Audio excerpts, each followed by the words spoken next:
आज कैबिनेट की बैठक में आदरणीय मुख्यमंत्री जी की अध्यक्षता में कैबिनेट संपन्न हुई। 29 विषयों पर चर्चा हुई, उसका अनुमोदन भी हुआ। जो पहला बिंदु है वो जनपद अयोध्या। एक्चुअली जनपद अयोध्या से संबंधित 3 लोक निर्माण विभाग के कार्य हैं। आप लोगों को पता ही है, वहां पर श्री राम लल्ला की एक भव्य मंदिर भी बन रहा है। वहां पे 251 मीटर का एक वहां पे ऊंची मूर्ति भी बन रही है। श्रद्धालुओं की जो संख्या आने का अनुमान है, साथ ही साथ वहां पर्यटन की दृष्टि से भी उसका एक स्थान बनेगा। तो उन सब चीजों को देखते हुए यातायात अच्छा हो और उसमें कठिनाइयां ना पैदा हो, उस दृष्टि से आज 3 बिंदुओं पर 3 निर्माण कार्यों पर चर्चा हुई। एक अयोध्या अकबरपुर बसखारी मार्ग, जो बेसिकली गोसाईगंज का जो बाजार है उसमें घनी आबादी है, उसका चौड़ाई का काम होना है। ये 5.5 या 5.5 किलोमीटर का है और इसके अंदर जो टोटल लागत है वो 115.88 करोड़ 115.88 करोड़ की है। और इसके बन जाने से जो मऊ वाराणसी अयोध्या आजमगढ़ मार्ग है उसमें ये बाईपास जो बन जाएगा, उसमें ये जो है ये जाम है उससे मुक्ति मिलेगी। उसी प्रकार से एक और 13.5 किलोमीटर का है, ये जनपद अयोध्या में अयोध्या बेलहर घाट जो है उसके चौड़ीकरण का है, शुद्धिकरण का है। और इसके अंदर जो 13.5 किलोमीटर की लंबाई है और इसको 3.25 मीटर की चौड़ाई है, इसको भी 132.87 करोड़ का है। इसकी लागत से ये बन रहा है। इसी प्रकार से जनपद अयोध्या में एक और बाजार है माया बाजार, जो कि घनी आबादी में है और यहाँ पे भी वो जाम की स्थिति होती है। तो उससे छुटकारा पाने के लिए एक 3 किलोमीटर लंबाई का भी बाईपास तैयार किया जा रहा है, जो कि 61.33 करोड़ का है।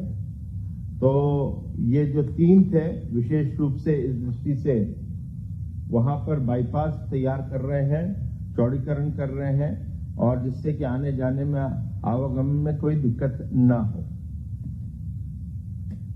इसी तरह मथुरा के अंदर भी जनपद मथुरा में कोसी, नंदगांव, बरसाना, गोवर्धन, सौख मथुरा एवं मथुरा राया तक मार्ग, ये एक्चुअली यमुना एक्सप्रेस से जो जोड़ता है ये रास्ता वो है, जो कि इसकी लंबाई 82 किलोमीटर की 82 किलोमीटर की है। और इसके अंदर भी चौड़ीकरण होना है। और इसके अंदर ये पहले से लिया हुआ था और इसकी वित्तीय स्वीकृति भी जो है 505.72 करोड़ की गई थी। लेकिन इसके अंदर एक कठिनाई आ गई। कठिनाई ये थी कि इसके अंदर जो वृक्ष बाधक थे उनको काटना था, और ये थे 12,982 वृक्ष काटने पड़ रहे थे। अब इसको जब काटते हैं तो एक कानून है कि 10 गुना आपको और अधिक लगाना भी है। तो अब 10 गुना लगाने के लिए आपको आवश्यकता भी है जमीन की। जमीन की आवश्यकता का मतलब कि आपको उसको अधिग्रहण करना पड़ेगा। तो ये सब चीजों को लेते हुए तो कठिनाई आ रही थी। तो वहां पर ये देखा गया था जो 505 करोड़ का हम लोग ने बनाया था एस्टिमेट, तो उसमें 4 लेन का था। तो उसको 4 लेन से अभी हाल में अभी के लिए 2 लेन किया जा रहा है, और 2 लेन से जो पेड़ कटेंगे वो 1966, तो जो 12,000 के ऊपर लगभग 13,000 था वो 1966 हो जाएगा। तो उसको 2 लेन किया जा रहा है और उसके लिए जमीन पर्याप्त है। इसका जो फिर अब 505.72 करोड़ का जो 72 करोड़ का है, 505.72 करोड़, वो अब 294.89 करोड़ का हो जाएगा। अगला जो बिंदु है ये भी बाईपास का है। ये अंबेडकर नगर बाजार का बाईपास है। ये भी एक प्रकार से रोड जो है वो अयोध्या ही जाती है, जो कनेक्ट करेगी। और जो अंबेडकर नगर की तरफ से आते हैं उनको ये कठिनाई होती है, घनी आबादी के कारण वहां पे भी दिक्कत होती है। तो 12.30 किलोमीटर का है और इसकी टोटल लागत जो है 254,254.20 है, 254.20 करोड़ की है।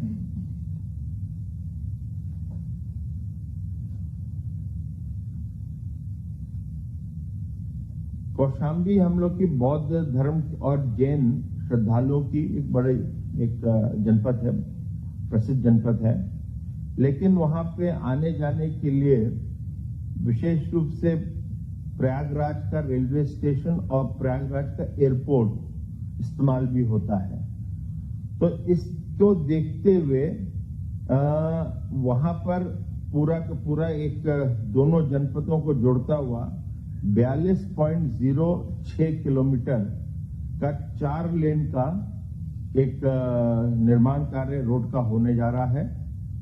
और इसमें जो कौशाम्बी का जो क्षेत्र पड़ेगा और जो प्रयागराज का क्षेत्र पड़ेगा, प्रयागराज का विशेष रूप से मेरे ही विधानसभा का क्षेत्र है, तो मैं इसलिए मुख्यमंत्री जी, डिप्टी सीएम और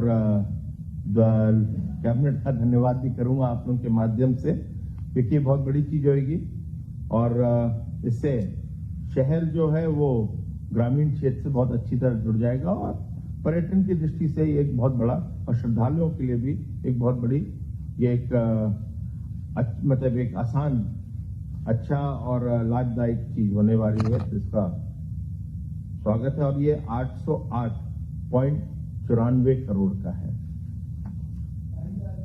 18 महीने में कर देंगे, 18 महीने में कर देंगे। बाकी जितने भी है सब 18 महीने 2 साल।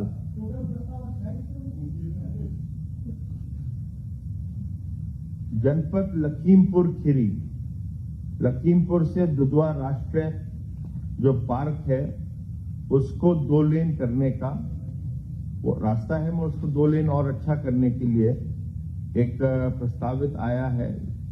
और इसके लिए पहले किया गया था 2018 में 250 करोड़ का था, मगर फिर से इसको पुनरीक्षित आग्रहण करा गया है, क्योंकि इसके अंदर कुछ सामग्री अलग किस्म की लग रही है और मशीनरी है। तो इसको 265.44 करोड़ का है, इसमें तो वृद्धि हुई है। लेकिन ये अब प्रोजेक्ट पूरा कंप्लीट है, 95% ये कंप्लीट हो चुका है और अक्टूबर 2021 में इसका लोकार्पण किया जा सकता है। इसी प्रकार से एक और रोड का है। आज जैसे मैंने कहा, लोक निर्माण विभाग के अन्य प्रस्ताव थे, इसके अंदर आज फिर प्रयागराज का ही है। प्रयागराज से एक जो वाराणसी प्रयागराज का जो एक जीटी रोड NH2 जो है, उसका जो NH2 तो तैयार हो गई, मगर प्रयागराज से जो हंडिया जो कनेक्ट करती है रोड, उसके अंदर कुछ काम होना था, उसका चौड़ीकरण जरूर करना है। तो वो सब लेते हुए इसमें इम्प्रूवमेंट किया जा रहा है। चौड़ीकरण का काम है, ये 22.40 किलोमीटर का है और इसकी लागत जो रहेगी 294.04 करोड़ की है।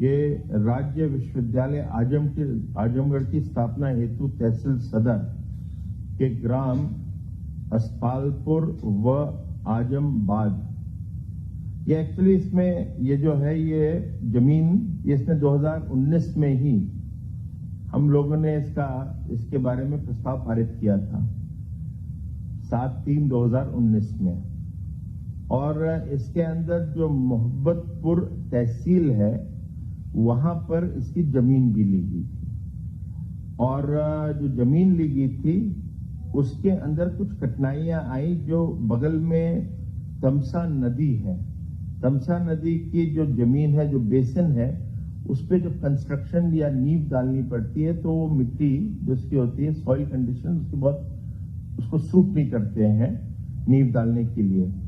तो उसको छोड़ते हुए जो एक पश्चर की भूमि है वो 20 हेक्टेयर है, वो है ग्राम अस्पालपुर व आजमबाद में, ये तहसील है, ये इस जगह है। इसको एक तरह से एक्सचेंज किया जा रहा है। ये वाली जमीन दी जा रही है विश्वविद्यालय के लिए, राज्य विश्वविद्यालय के लिए, और दूसरी जो ये दी जा रही है, और ये पश्चर के लिए एक जमीन जो है ये जो ली गई थी पहले मोहब्बतपुर में 15.58 हेक्टेयर की, वो उसको दे दी जाएगी। तो ये किया जा रहा है, प्रस्ताव आया था, तो इसको एक्सचेंज के रूप में एक तरह से किया जा रहा है।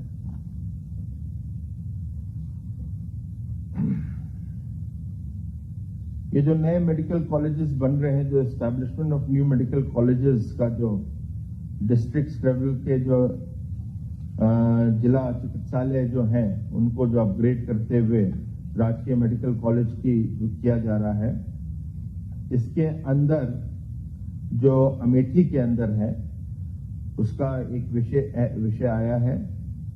इसके लिए जो एक वित्त समिति थी उसने 2021 में मार्च के महीने में 22 मार्च 2021 में एक बजट पारित किया था। उन्होंने जो व्यय कितना होगा उसके बारे में उन्होंने एक वित्तीय स्वीकृति दी थी जो है 292.56, क्योंकि कोरोना आया तो इसमें कुछ चीजें आ रही थी। तो आज कैबिनेट में आया क्योंकि 200 करोड़ के ऊपर है, तो जो वित्त स्वीकृति मिली थी उसका आज अनुमोदन कैबिनेट को करना होता है 200 करोड़ के ऊपर का है। ये अमेठी के अंदर जो जिला चिकित्सालय को हम लोग बना रहे हैं मेडिकल कॉलेज में,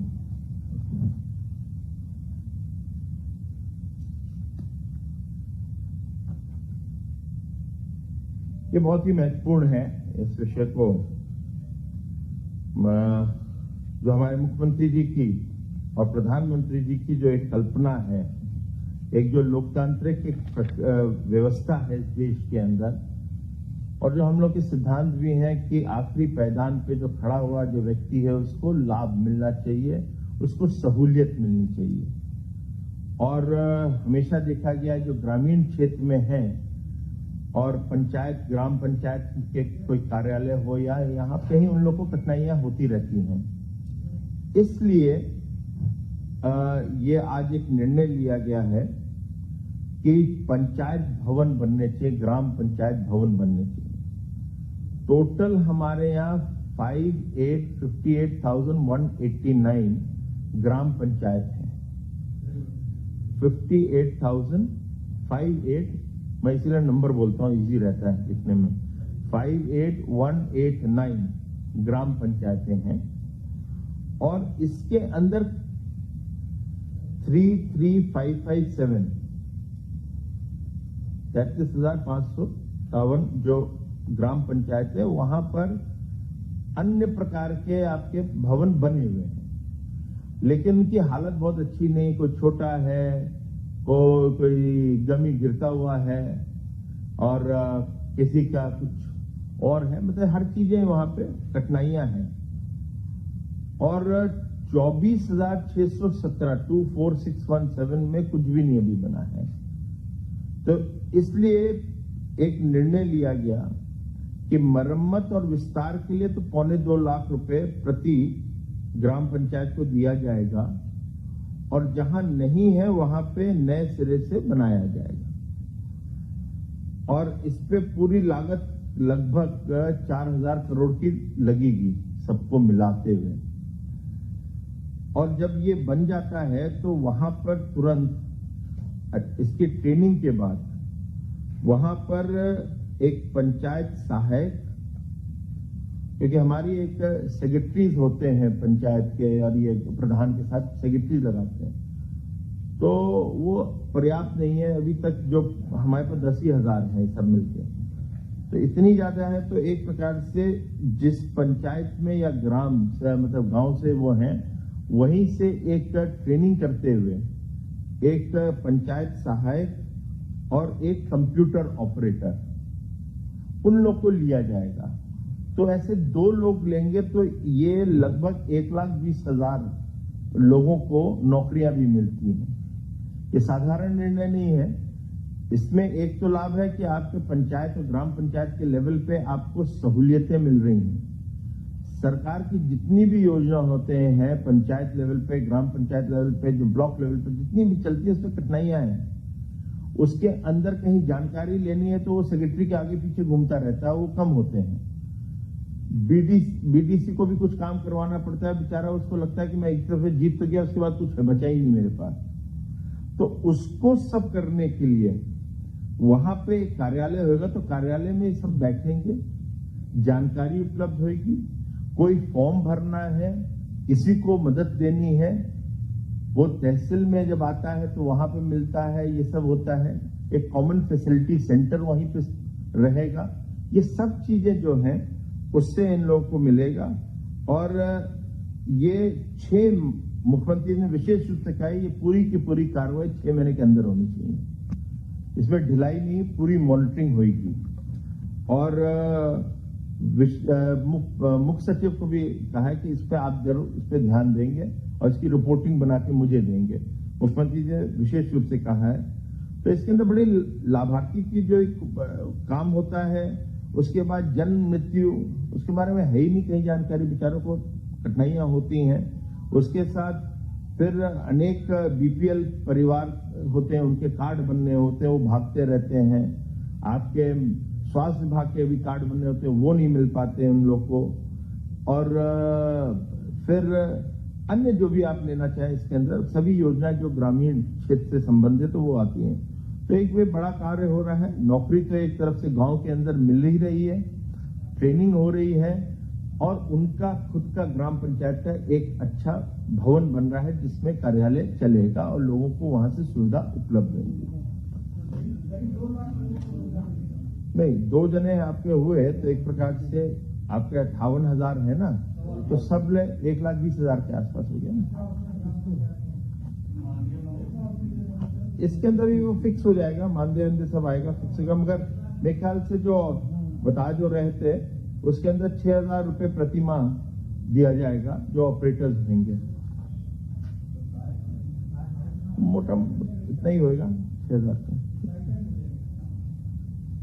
ये प्रयागराज में जो इलाहाबाद का उच्च न्यायालय है उसके अंदर कुछ अधिवक्ताओं की विशेष रूप से बहुत हमारे अधिवक्ताओं की मांग थी कि उनके चेंबर्स जो हैं जो 1,400 बन रहे हैं वो और बढ़ने चाहिए, और वो अब 2,500 किया जा रहा है।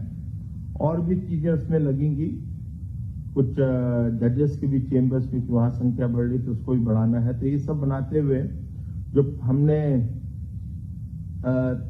13/6/2019 में 530.07 करोड़ की जो धनराशि अवमुक्त की गई थी उसको फिर से रिवाइज करते पुनरीक्षित करते हुए वो 640.37 करोड़ करी गई है।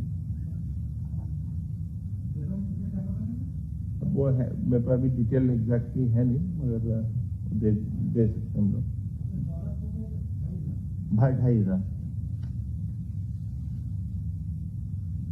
तो अधिवक्ताओं के लिए, वकीलों के, तो सरकार वकीलों के लिए उनके जो सुविधा है उसके लिए हमेशा आगे बढ़ रही है। ये एक रेगुलर है, पहले भी आप लोगों के सामने रखा हुआ एक जो उत्तर प्रदेश सहकारी ग्राम विकास बैंक होता है, तो उनका एक शासकीय गारंटी दी जाती है, वो हर साल रिन्यू होती है, ये 800 करोड़ की होती है। अब अगले साल के लिए हम लोग जो 21 से 22 तक की है वो रिन्यू की जा रही है, तो वो 800 करोड़ की गारंटी। एग्रीकल्चर किसानों को लोन, वो नाबार्ड से जो लोन आता है सीधा उनको बड़ा लाभ मिलता है, तो उसके लिए नाबार्ड से विशेष रूप से नाबार्ड से आता है इसमें। ये भी एक बहुत महत्वपूर्ण है जो अगला दिन जो आपके बीच में रख रहा हूं, ये दिव्यांगजनों के लिए है। इसकी थोड़ा बैकग्राउंड मैं आपको दे देता हूं सबको, जिससे आसानी होगी। इसमें हुआ क्या था, 1996 के अंदर इसमें 7 श्रेणी बनी थी। मेरे ख्याल से प्रेस नोट में आपको जितनी श्रेणी वो अलग अलग दे दिया जाएगा, ठीक है। फिर 2016 के अंदर ये श्रेणी 7 से फिर 21 कर दी गई। तो प्रधानमंत्री जी आए थे तो उन्होंने विशेष रूप से कहा था कि 21 लोगों को करा जाए, तो उसको फिर से किया गया। जब 1996 में थी तो ये आरक्षण इसका 3% था हर विभाग के अंदर,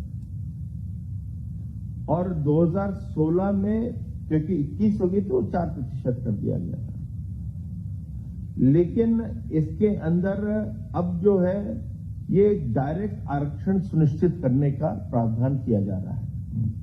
उसके लिए मुख्यमंत्री जी ने 2019 में एक कमिटी तैयार करी थी और सभी विभाग को जोड़ा था। उनसे कहा गया था, 68 विभाग हैं, सबसे कहा गया था कि आपके यहाँ जो क ख ग एवं घ के हैं उन लोगों के आप चिन्हित करके बताइए कि किन क ख घ में कौन कौन सी श्रेणी जो 21 है उनमें से कौन कितने पद होने चाहिए। तो ये बड़ी एक एक्सरसाइज करी गई क्योंकि ये डायरेक्ट अब आरक्षित किया जा रहा है। तो वो रिपोर्ट सबमिट हुई। अब ये जो कानून जो आपका, अब इसमें 2011 में एक शासनादेश हुआ था, वो शासनादेश 7 श्रेणियों का था, तो वो पूरा कवर भी नहीं कर रहा था। जो केंद्र ने व्यवस्था बनाई थी उसको कवर भी नहीं कर रहा था शासनादेश 2011 वाला, तो उसलिए जगहें भर भी नहीं थी, उन लोगों को लाभ भी नहीं मिल रहा था।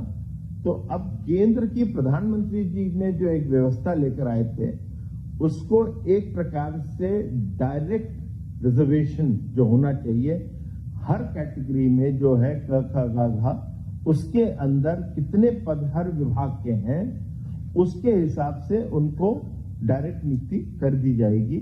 ये व्यवस्था करी जा रही है और इसलिए 2011 का जो शासनादेश था उसको रद्द करते हुए नया शासनादेश लाया जा रहा है। ये सब होएगा।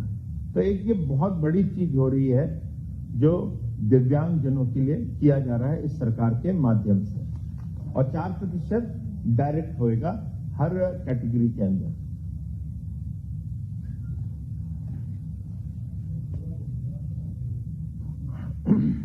ये संबंधित है हम लोग के संस्कृत माध्यमिक विद्यालय का। इसमें ऐसे तो 2 हमारे उत्तर प्रदेश के हैं, मगर अशासकीय सहायता प्राप्त संस्कृत महाविद्यालय 570 है। अब इसके अंदर जो प्रधानाचार्य है 352 पद और अध्यापक के 1119 पद जो है वो रिक्त हैं। अब इसमें एक प्रक्रिया है वो उत्तर प्रदेश माध्यमिक शिक्षा सेवा चयन बोर्ड के माध्यम से की जाती है। अब उसमें विलंब हो रहा है और संस्कृत को बढ़ावा देने के लिए हम लोग प्रतिबद्ध भी हैं और इसको देखते हुए 2 साल के लिए, सिर्फ 2 साल 21-22 और 22-23 के लिए ये लाया जा रहा है, जिसमें जो शिक्षकों को जो रखा जाएगा इसकी एक प्रक्रिया तय करी गई है। एक 4 सदस्यीय कमेटी बनाई जा रही है। वो जो कमेटी है वो ही इसके आवेदन लेगी और उसको कुछ अंक निर्धारित किए जाएंगे, 200 अंक निर्धारित किए जाएंगे और जिसमें 120 अंक होंगे शैक्षिक योग्यता के ऊपर और 80 अंक होंगे जो इंटरव्यू साक्षात्कार के लिए होंगे। तो एक 200 में फिर वो मेरिट लिस्ट बनेगी। उस मेरिट लिस्ट के हिसाब से एडवर्टीजमेंट आएगा, मेरिट लिस्ट बनेगी, फिर जिसको होगा उसको लिया जाएगा। और इसके अंदर जो आपके हमारे जो ये अपने अशासकीय जो महाविद्यालय हैं, उन लोगों के जो प्रबंधक होंगे उस कमेटी के उस जगह के लिए जिसके लिए तैयार, उसके वो एक प्रकार से कमेटी के हेड बनेंगे। ठीक है, 4 जनों की होगी। तो नहीं, अभी तो नहीं है। अभी तो वो कैटेगरी आएगी, जो एडवर्टीजमेंट आएगा उसको देखना पड़ेगा ना, क्या कैटेगरी होती है, कैसे होता है। मगर एक व्यवस्था बनानी पहले जरूरी थी ना, तो आपको उस व्यवस्था से चयन बोर्ड के माध्यम से चलना पड़ता था। और जब चयन बोर्ड भी तो एडवर्टीजमेंट देता है ना, क्या लागू होगा, क्या नहीं होगा, कितनी क्वालिफिकेशन होनी चाहिए, वैसे इसमें भी करेंगे, मगर आप डायरेक्ट कर लेंगे जिससे समय की बचत हो। 2 साल नहीं, ऐसा नहीं है, 2 साल के लिए लागू कर रहे हैं। जिसको लेकर आए उसको कोई बाहर निकालने के लिए थोड़ी आए हम लोग।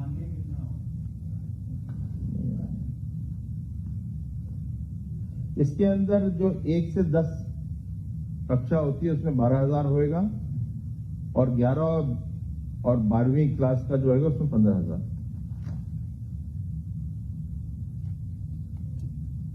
ये भी एक बहुत महत्वपूर्ण है।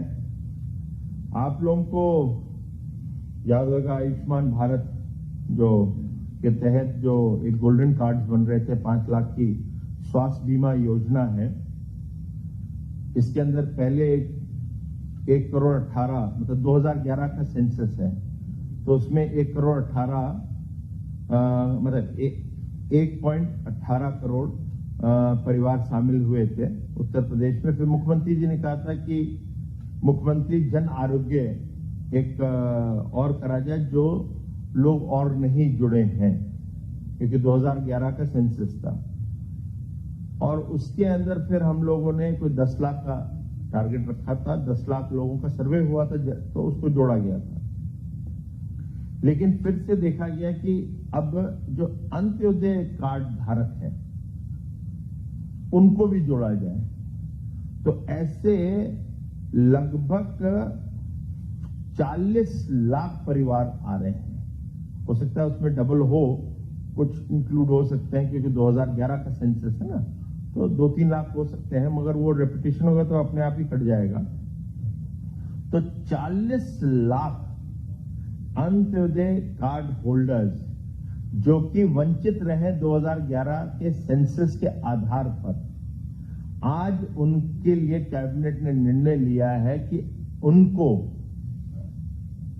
5 लाख रुपए का जो स्वास्थ्य बीमा है मुख्यमंत्री जन आरोग्य योजना के तहत उनको भी कवर किया जाएगा। तो 40 लाख का मतलब होता है, 4 से कर लीजिए तो आपको फैमिलीज पता चल जाएंगी, 1 करोड़ 60 लाख लोगों को ये लाभ मिलने जा रहा है। और इसके अंदर 102 करोड़ का व्यय बाहर आएगा, जिसका बजट ऑलरेडी दिया हुआ है। ये जनपद मेरठ में याद होगा आप लोगों को, अरे भाई जो अरे मुख्य प्रधानमंत्री जन आरोग्य योजना है, जो लोग उसमें जैसे आपको हमने बताया कि जो 2011 के सेंसस से परिवार अभी छूटे हुए हैं, जो किसी भी स्वास्थ्य योजना से लाभान्वित नहीं हो रहे हैं, उनको ये 40 लाख परिवारों को 5 लाख का जन आरोग्य। नहीं, मैं आपको बता देता हूँ फिर से, मुख्यमंत्री जन आरोग्य ऐसा कार्ड वही होएगा, मुख्यमंत्री गोल्डन कार्ड मिलता है जो मगर हमने उसका नाम रखा था ना, जो 2011 सेंसस से बचे हुए थे, जब ये लागू किया था तो 10 लाख परिवारों को हमने जोड़ा था। हम उनको किस आधार पर जोड़ते हैं, तो इसलिए राज्य सरकार ने उसका खर्चा उठाया था। वो खर्चा जब उठाया था तो उसको हम लोगों ने कहा था मुख्यमंत्री जन आरोग्य। अब इसके अंदर जो अंत्योदय कार्ड धारक हैं वैसे 40 लाख हैं, उन लोगों को भी मुख्यमंत्री जन आरोग्य से जोड़ा जा रहा है, 40 लाख परिवारों को अतिरिक्त जोड़ा जा रहा है। अब इसका तो 102 करोड़ है जो एडिशनल है। ठीक है। तो अब अगला जो विषय है वो जनपद मेरठ में एक स्पोर्ट्स यूनिवर्सिटी बनाने की आप लोगों के बीच में रखा बताया था, जो हम लोग ने 2021 में ही जनवरी में पारित किया था। और इसके अंदर जो भूमि है वो तहसील सरदना जनपद मेरठ में इस भूमि जो है सिंचाई विभाग की जो है नहीं, इसमें नहीं, वो सिंचाई विभाग की है, निःशुल्क खेल विभाग को दी गई थी। और अब इसके अंदर जो जब ली गई थी तो उसके अंदर एक और चीज थी कि वहां पे फॉरेस्ट भी है, तो अब वनीकरण वहां पे है तो उसको फॉरेस्टर को तो उसको फिर आप काट के ही कुछ बनाएंगे ना, तो उसकी दृष्टि में देखते हुए खेल विभाग के पास भी जमीन है, 40 हेक्टेयर भूमि है। ये है हस्तिनापुर पांडवान में भूमि है जो कि वनीकरण के लिए दी जा रही है वन विभाग को। ठीक है, जिससे कि एक्सचेंज हो जाएगा। ये यूनिवर्सिटी में 700 करोड़ रुपए लगेगा। हाँ, ये 700 करोड़ की योजना है, वो तो पहले मेरठ में जो बन रही है जी। प्रयास पूरा है कि जल्द से जल्द, क्योंकि इसमें कुछ बाधा आ रहा था, पर्यावरण से एनवायरमेंट देता नहीं है क्लियरेंस, तो वो हम लोग को आ रहा था, तो अब तो क्लियरेंस हो गया तो इसको करते हुए और आगे हो जाएगा जी। है सरदना, तो ये सब इतने विषय तो और बाकी थे, वो बहुत है, तो मेरे ख्याल से मैंने 20 तो कर ही दिया आप लोगों के बीच में, कुछ और है सबके प्रेस नोट दिया है। अभी आज के सत्र के बारे में विषय में कोई चर्चा नहीं, वो तो हम लोग ला चुके तो पहले ही। आपको नीति है, देखो एक चीज आप लोगों को समझनी पड़ेगी, दो चीज में कंफ्यूजन नहीं है। वो अभी आया नहीं है। एक आपका लॉ कमीशन तैयार कर रहा है, एक स्वास्थ्य विभाग। स्वास्थ्य विभाग को नीति लानी है, वो नीति लाएगी। जो लॉ कमीशन लाएगा वो कानून लाया जाएगा, तो कानून और इसमें अंतर है। मगर हमें जनसंख्या पे नियंत्रण करना है, एमएमआर आईएमआर को और अच्छा करना है, ये सब चीजों को देखते हुए। और जहां पर देखिए हर जनपद में जो टीएफआर है, टोटल फर्टिलिटी रेट, वो 4 के ऊपर चला जाता है, बहुत जगह जा रहा है। तो वहां पे क्यों है उसको समझते हुए वहां पे जागरूकता अभियान, और उनको भी उस कम्युनिटीज या समाज में हम लोग को नियंत्रण करना पड़ेगा, जब भी उत्तर प्रदेश को और फिर देश को लाभ मिलता है।